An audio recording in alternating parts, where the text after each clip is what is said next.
Então vamos lá. Lei 9.784, de 29 de janeiro de 1999. O Presidente da República faço saber que o Congresso Nacional decreta e eu sanciono a seguinte lei. Capítulo 1 das Disposições Gerais. Artigo 1. Esta lei estabelece normas básicas sobre os processos administrativos no âmbito da administração federal, direta e indireta, visando em especial a proteção dos direitos dos administradores e ao melhor cumprimento dos fins da administração. Parágrafo 1. Parágrafo 1º. Os preceitos dessa lei também se aplicam aos órgãos de poder legislativo, judiciário e da União, quando no desempenho da função administrativa. Parágrafo 2º. Para fins desta lei, consideram-se, primeiro, órgão, unidade de atuação, integrante da estrutura administrativa direta e da estrutura administrativa indireta. Segundo, entidade, unidade de atuação dotada de personalidade jurídica. Terceiro, autoridade, o servidor ou agente público dotado de poder de decisão. Artigo 2º da administração pública obedecerá, dentre outros, os princípios da legalidade, finalidade, motivação, razoabilidade, proporcionalidade, moralidade, ampla defesa, contraditório, segurança jurídica, interesse público e eficiência. Parágrafo único. Dos processos administrativos serão observados, entre outros, os critérios de: primeiro, atuação conforme a lei e o direito; segundo, atendimento a fins de interesse geral, vedada a renúncia total ou parcial dos poderes de competência, salvo autorização em lei; terceiro, objetividade ao entendimento do interesse público, vedada a promoção pessoal de agentes de autoridades; quarto, atuação segundo os padrões éticos de probidade, decoro e boa-fé; quinto, divulgação dos atos administrativos, ressalvadas as hipóteses de sigilos previstas na Constituição; sexto, adequação dentre os meios fins, vedada a imposição de obrigações,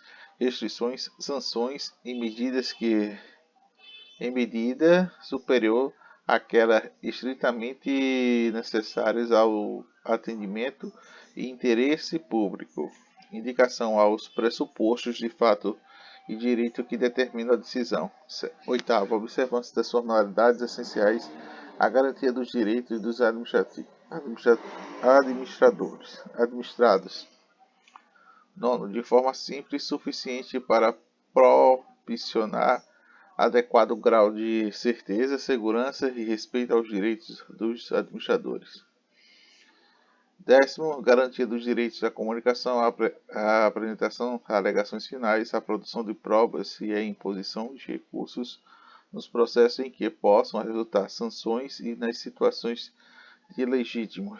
Nono, proibição de cobrança de despesas processuais ressalvadas prevista em lei.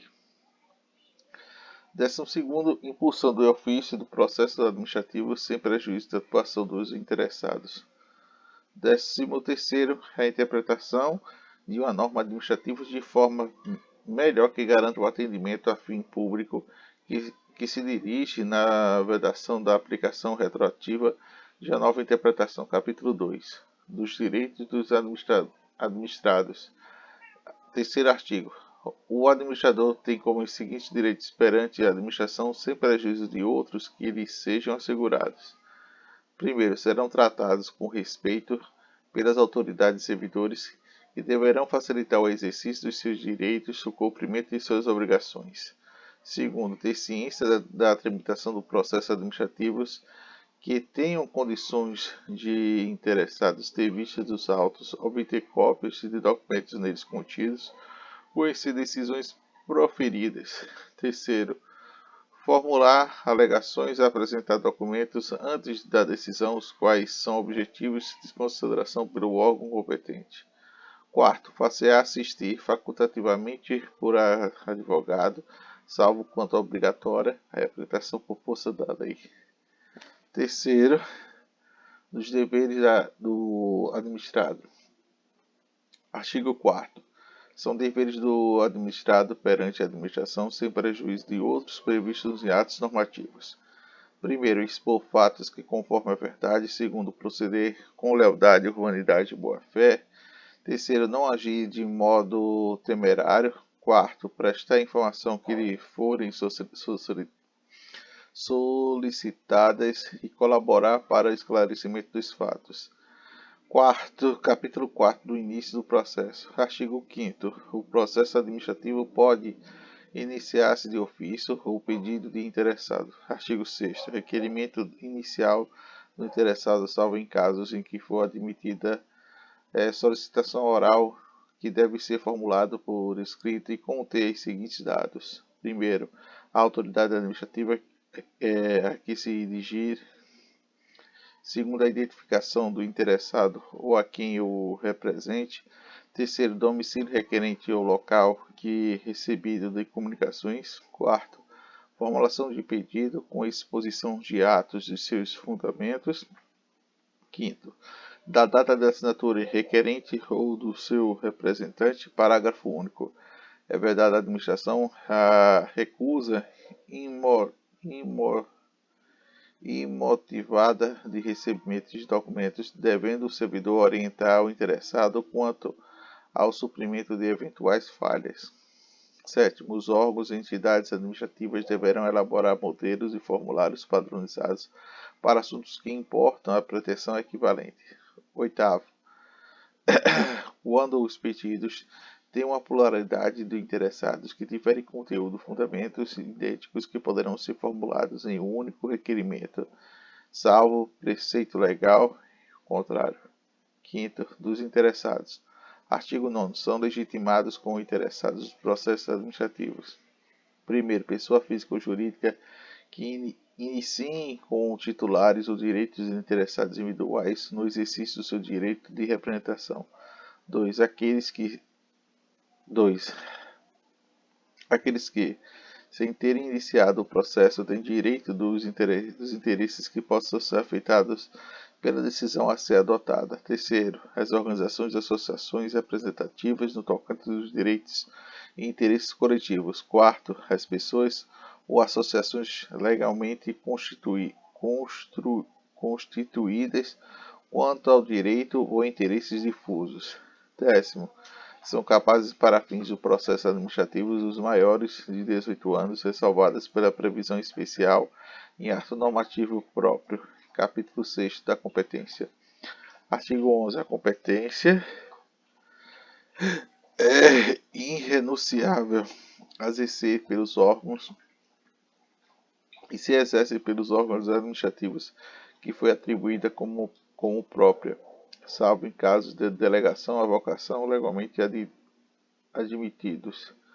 12. Um órgão administrativo e seu titular poderão, se não houver impedimento legal, delegar parte da sua competência a outros órgãos ou titulares, ainda que estes lhes sejam hierarquicamente subordinados quando for conveniente, em razão de circunstâncias de índole técnica, social, econômica, jurídica ou territorial. Parágrafo único. O dispositivo no capítulo 3º artigo aplica-se na delegação de competência dos órgãos colegiados aos respectivos presidentes. Artigo 3º. Não podem ser objetivo de delegação: a primeira, a edição de atos de caráter normativo; segundo, a decisão de recursos administrativos; terceiro, as matérias de competência exclusiva dos órgãos ou autoridade. Artigo 14. O ato da delegação e a sua revogação poderão ser publicados por via oficial. Parágrafo 1. O ato de delegação específica dos materiais dos poderes transferidos, dos limites de atuação do delegado, a atuação dos objetivos da delegação, recursos cabíveis, podendo conter ressalvas de exercício da atribuição delegada. Parágrafo 2º. O ato da delegação e revogação a qualquer tempo pela autoridade delegante. Terceiro, as decisões adotadas pela delegação devem mencionar explicitamente esta qualidade e consideração editadas pelo delegado. Artigo 5º. Será permitida, a caráter excepcional e por motivos relevantes devidamente justificados, a vocação temporária das competências atribuídas a órgão hierarquicamente inferior. Artigo 16. Os órgãos e entidades administrativas divulgarão publicamente os locais das respectivas sedes e, quando convenientes, da unidade fundacional competente em matéria de interesse especial. Artigo 10º. Inexistindo a competência legal específica do processo administrativo, deverá ser iniciado perante a autoridade de menor grau hierárquico para decidir. Capítulo 7. Dos impedimentos da suspeição. A partir do artigo 18, é impedido atuar em processo administrativo o servidor ou autoridade que tem interesse direto ou indireto da matéria, que tenha participado ou venha participar como perito, testemunhal, representante, ou tais situações que ocorrem quanto ao cônjuge, companheiro ou parente afins de terceiro grau. Terceiro, esteja legitimado judicial ou administrativamente com o interessado ou respectivo cônjuge ou companheiro. Artigo 19. A autoridade do servidor incorre pelo impedimento que deve comunicar de fato de autoridades competentes, abstendo-se de atuar. Parágrafo único. A omissão deve ser comunicada. O impedimento constitui falta grave para efeitos disciplinares. Artigo 20. Pode ser arguida a suspeição de autoridade ou do servidor que tenha amizade íntima ou intimidade notória com alguns interessados ou com os respectivos cônjuges, companheiro, presentes afim até o terceiro grau. Artigo 21. O indeferimento da alegação e a suspensão poderá ser objeto de recurso sem efeito suspensivo. Capítulo 8º. De forma, de tempo, lugar dos atos do procedimento. Artigo 22º. Os atos e processos administrativos não dependem de forma determinada, senão quanto a lei expressamente a exigir. Parágrafo 1. Os atos e processos que devem ser produzidos por escritos, vernáculo com a data do local, da realização e da assinatura da autoridade responsável. Parágrafo 2º. Ressalvo a imposição legal do reconhecimento, afirma somente que será exigido quando houver dúvida ou autenticidade. Parágrafo 3º. A autentificação dos documentos exigidos em cópia poderá ser feita pelo órgão administrativo. Parágrafo 4. O processo deverá ter suas páginas numeradas sequencialmente e rubricadas.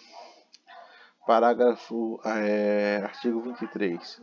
Os atos do processo devem realizar-se em dias úteis, em horário normal de funcionamento da repartição na qual se transmite o processo. Parágrafo único.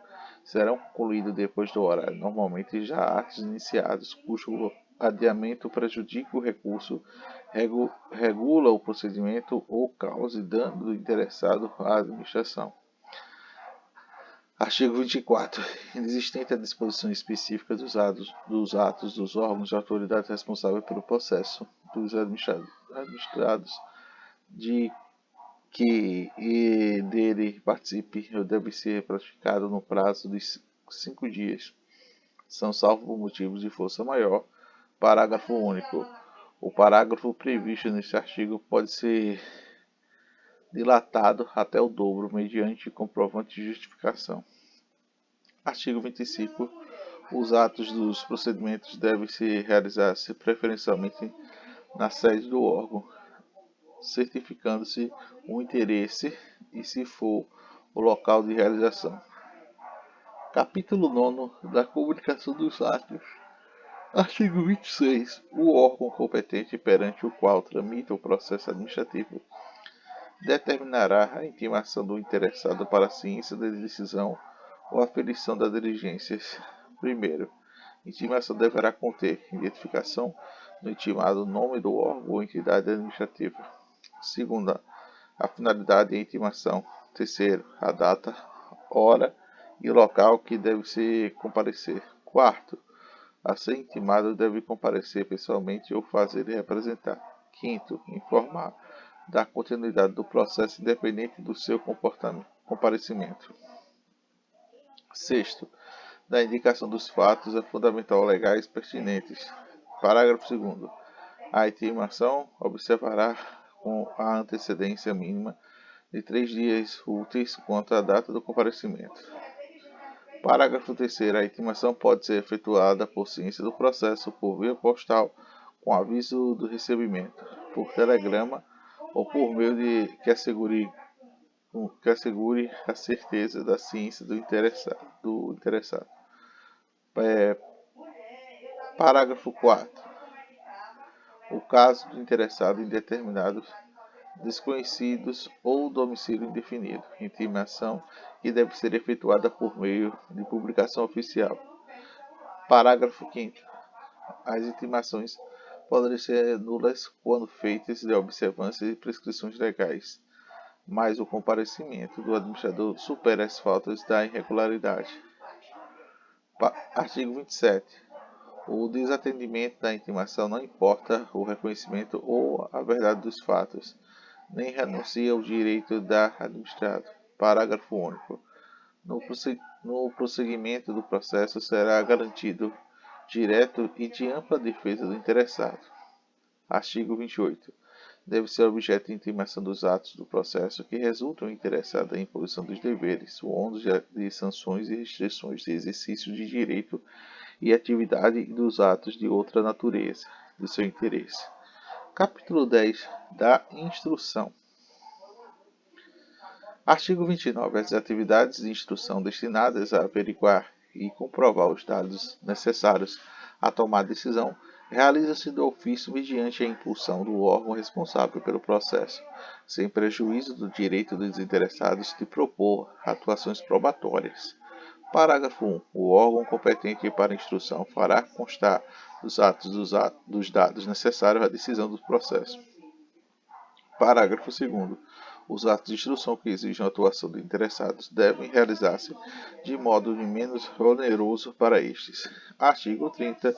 São inadmissíveis no processo administrativo e as provas obtidas por meios ilícitos.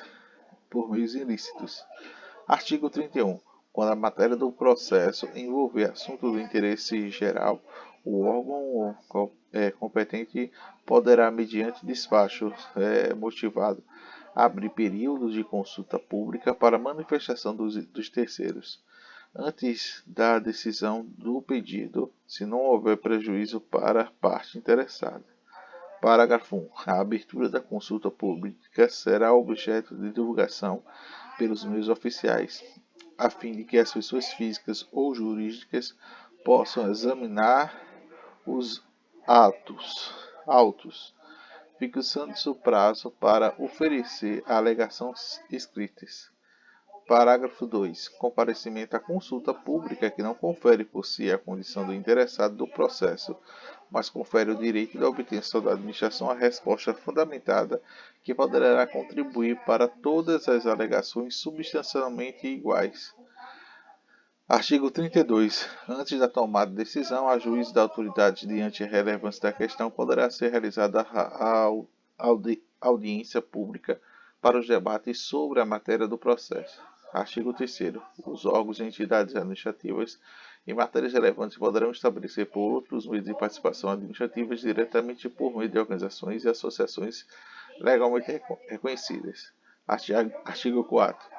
Os resultados de consultas e evidência pública de outros meios de participação administrativos deverão ser apresentados como indicação de procedimentos adotados. Artigo 35. Quando necessária a instrução do processo de audiência de outros órgãos ou entidades administrativas, poderá ser realizada em reunião conjunta com participação dos titulares ou representados dos órgãos de competências, lavrando-se as respectivas atas juntadas dos autos. 36. Cabe ao interessado a provar os fatos que tem alegado sem prejuízo de dever atribuído ao órgão competente para a instrução do dispositivo do artigo 37 dessa lei. Artigo 37. Quando o interessado declarar que os fatos que dão registrados em documentos existentes, a própria administração responsável pelo processo e outros administrativos, o órgão competente para instrução proverá de ofício a obtenção de documentos ou respectivas cópias. Artigo 38. O interessado poderá, na fase introdutória e antes da tomada de decisão da Junta de Documentos dos pareceres, requer diligência e perícias, bem como aduzir alegações referentes à matéria do objeto do processo. Os elementos probatórios deverão ser considerados de motivação dos relatórios da decisão. Somente poderão ser recusados, mediante a decisão fundamentada, as provas propostas pelos interessados, quando lhes sejam ilícitas, impertinentes, desnecessárias ou protelatórias.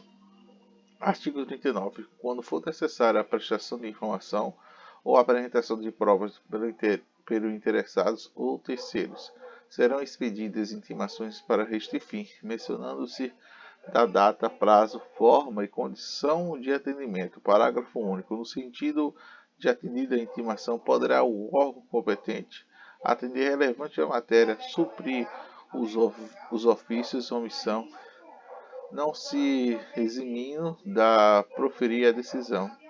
Artigo 40.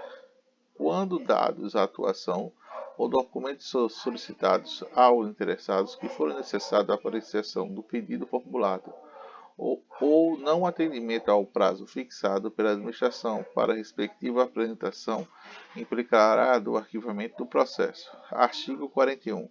Os interessados serão intimados de prova ou diligência ordenada com antecedência mínima de 3 dias úteis, mencionando-se da data, hora, local da realização. Artigo 42. Quando deva ser obrigatório, ouvindo o órgão consultivo, o parecer deverá ser emitido no prazo máximo de 15 dias, salvo em norma especial ou comprovada necessidade de maior prazo. Parágrafo 1. Se o parecer obrigatório vinculante deixe de ser emitido pelo prazo fixado, o processo não terá seguimento até respectiva representação, responsabilizando-se quem se der causa ao atraso. Se parecer obrigatório e não vinculante deixar ser emitido o prazo fixado, o processo poderá ser prosseguimento a ser decidido com a sua dispensa, sem prejuízo de responsabilidade de quem se omitiu no atendimento. Artigo 43. Quando a disposição do ato normativo deva ser previamente obtido em laudos técnicos de órgãos administrativos e estes não se cumprem e o cargo no prazo assinalado, o órgão responsável pela instrução deverá solicitar o laudo técnico de outro órgão dotado de qualificação e capacidade técnica equivalentes. Encerrada a instrução, o interessado será direto manifestar no prazo máximo de 10 dias, salvo se um prazo for legal fixado. Em caso de risco iminente, a administração pública poderá motivadamente adotar providências acauteladoras sem a prévia da manifestação do interessado. Os interessados têm direito, à vista dos processos, a obter certidões ou cópias retrográficas dos dados e documentos que integram ressalvados aos dados dos documentos de terceiros, protegidos por sigilo ou pelo direito da privacidade, à honra e à imagem. 47. O órgão da instrução, que não for completamente para emitir a decisão final, elaborará relatório indicado no pedido inicial, o conteúdo das fases do procedimento, formulará proposta da decisão objetivamente justificada, encaminhando o processo à autoridade competente. Capítulo 12 do dever ao decidir. decidir, o dever de decidir. Eita. Artigo 48. A administração tem o dever explicitamente de emitir decisão nos processos administrativos e sobre a solicitação ou reclamações em matéria de suas competências. Artigo 49. Concluída a instrução do processo administrativo, a administração tem um prazo de 30 dias para decidir, salvo prorrogado por igual período expressamente motivado. Capítulo 11º-A. Decisão coordenada. Artigo 49. No âmbito da administração pública federal, as decisões administrativas que exijam participação de 3 ou mais setores, órgãos ou entidades que poderão ser tomadas mediante a decisão ordenada sempre, incluindo a Lei nº 14.210 de 2021, for justificada pela relevância da matéria, incluindo a Lei 14.210 de 2021, houver discordância que prejudique a celeridade do processo administrativo decisório, incluindo a Lei 14.210 de 2021. Para os fins dessa lei, consideram-se decisões coordenadas a instância de natureza interinstitucional ou intersetorial, que atua de forma compartilhada com a finalidade de simplificar o processo administrativo mediante a participação culminante de todas as autoridades e agentes decisórios dos responsáveis pela instrução técnica jurídica, observada a natureza do objeto de compatibilidade do processo e de sua formalização com a legislação pertinente, incluído a Lei 14.210 de 2021.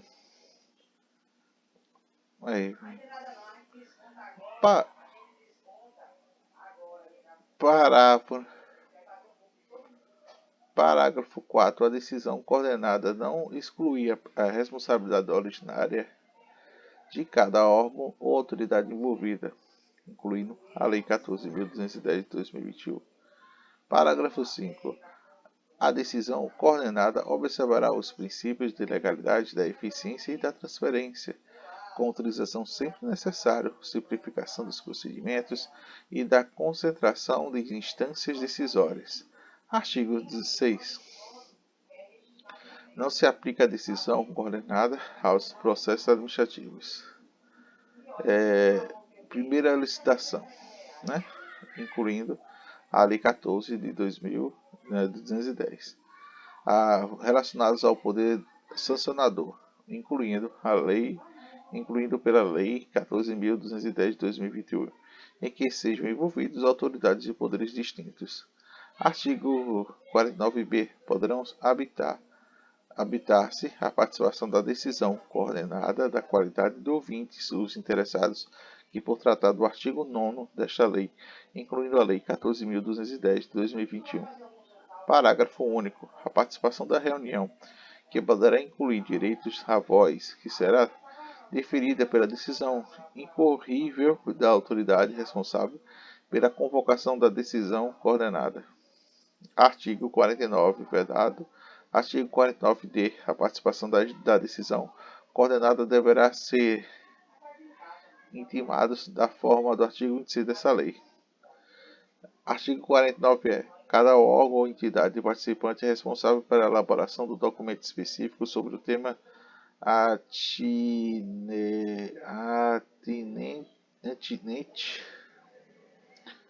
à resposta da competência, a fim de subsidiar os trabalhos e integrar o processo da decisão coordenada. Parágrafo único. O documento previsto no caput deste artigo abordará a questão objeto de decisão coordenada de eventuais procedentes. Artigo 49f. Eventual dissenso da solução do objeto de decisão coordenada deverá manifestado durante a reunião de forma fundamentada, acompanhada de proposta da solução de alteração necessárias para a solução da questão. Parágrafo único. Não poderá se erguir de materiais estranhos objetos da convocação, Artigo 49-G. A conclusão do trabalho da decisão coordenada será consolidada em ata que conterá as seguintes informações, incluindo pela Lei 14.210 de 2021. Primeiro, relato sobre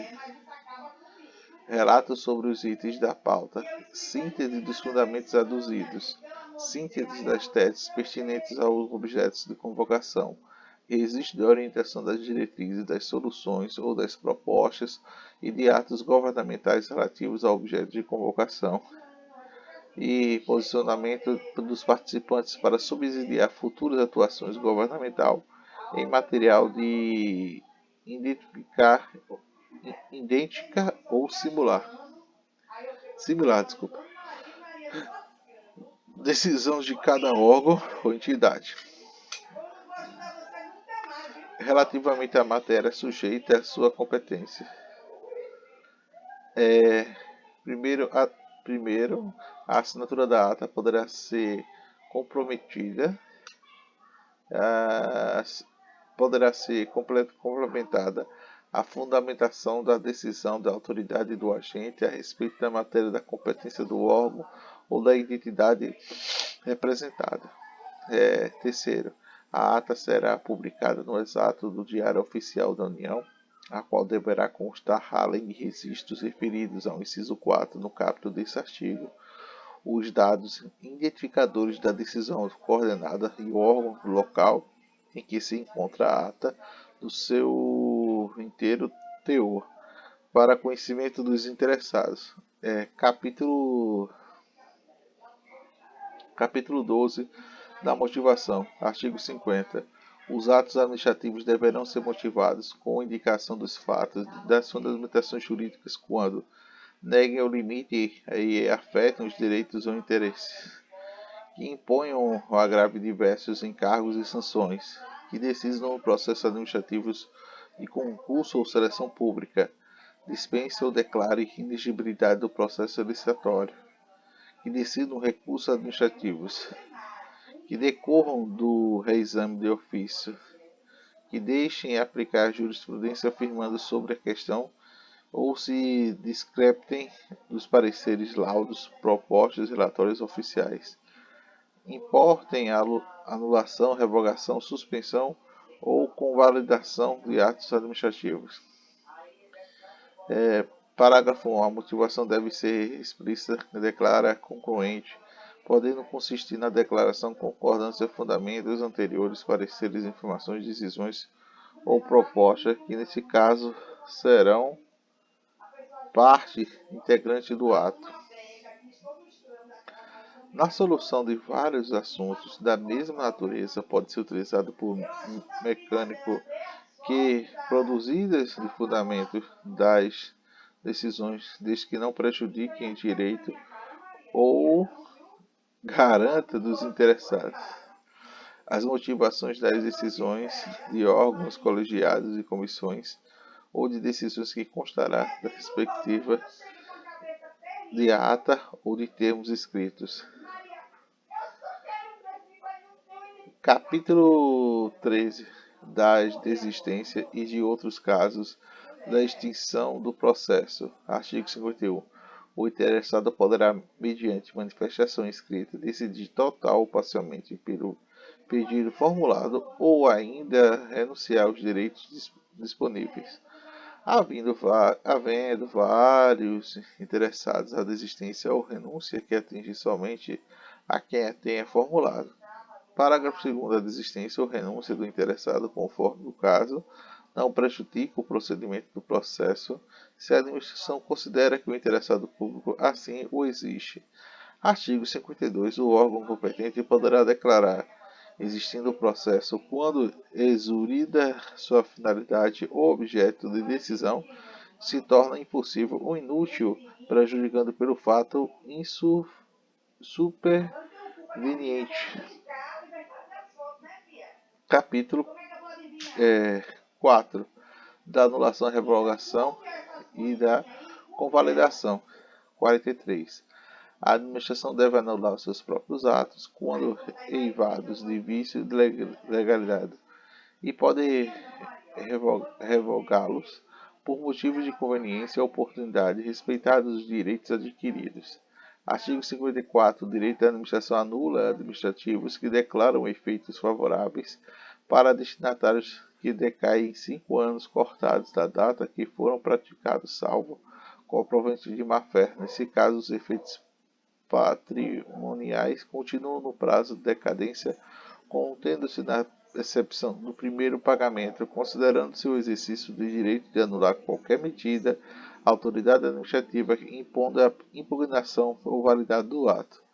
A decisão, em decisão do qual a evidência não acarreterá na lesão do interesse público nem no prejuízo de terceiros, os atos representem defeitos sansáveis e poderão ser convalidados pela própria administração. Capítulo 5º do recursos administrativos e da revisão. Das decisões administrativas cabe recurso em face de razões de legalidade e de mérito. O recurso será dirigido à autoridade que proferiu a decisão, a qual, se não considera no prazo de 5 dias, encaminhará à autoridade superior, salvo a exigência legal, a interposição do recurso administrativo independente da caução. Se recorrente alegar a decisão administrativa contrária, enunciando simular vinculante, caberá à autoridade prolatora a decisão impugnada e, se não considerar explícita antes de encaminhar o recurso às autoridades superiores, as razões da aplicabilidade e inaplicabilidade da súmula conforme o caso.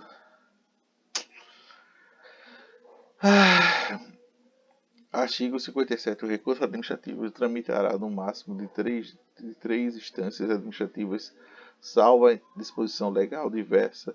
No artigo 58, tem legitimidade a interpor o recurso administrativo. Primeiro, titulares de direito do interesse que forem parte do processo. Segundo, aqueles cujos direitos dos interessados que foram indiretamente afetados pela decisão recorrida. Terceiro, pelas organizações e associações representativas no tocante do direito do interesse coletivo. Quarto, os cidadãos e associações quanto aos direitos dos seus interesses difusos. Artigo 59.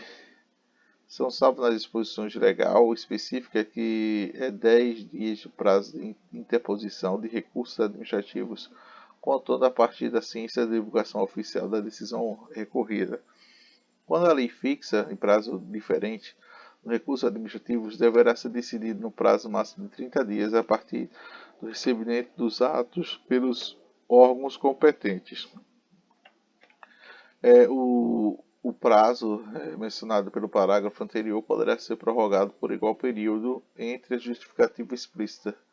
O recurso impõe-se por meio de requerimento, a qual o recorrente deverá expor fundamentos ou pedidos de reexame e poderão juntar os seus documentos que julgam convenientes.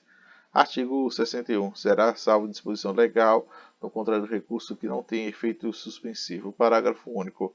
Havendo receio do prejuízo de difícil ou incerteza de reparação decorrente da execução, a autoridade recorrida, obediente ao superior, poderá de ofício ou a pedido dar efeito suspensivo ao recurso. Artigo 62. Interposto o recurso, o órgão competente para reconhecer deverá intimar os demais interessados para que, no prazo de 5 dias úteis, apresentem alegações. Artigo 63. O recurso não será reconhecido quando imposto. Parágrafo 1. No prazo, aí vamos parar aqui que já está bom demais.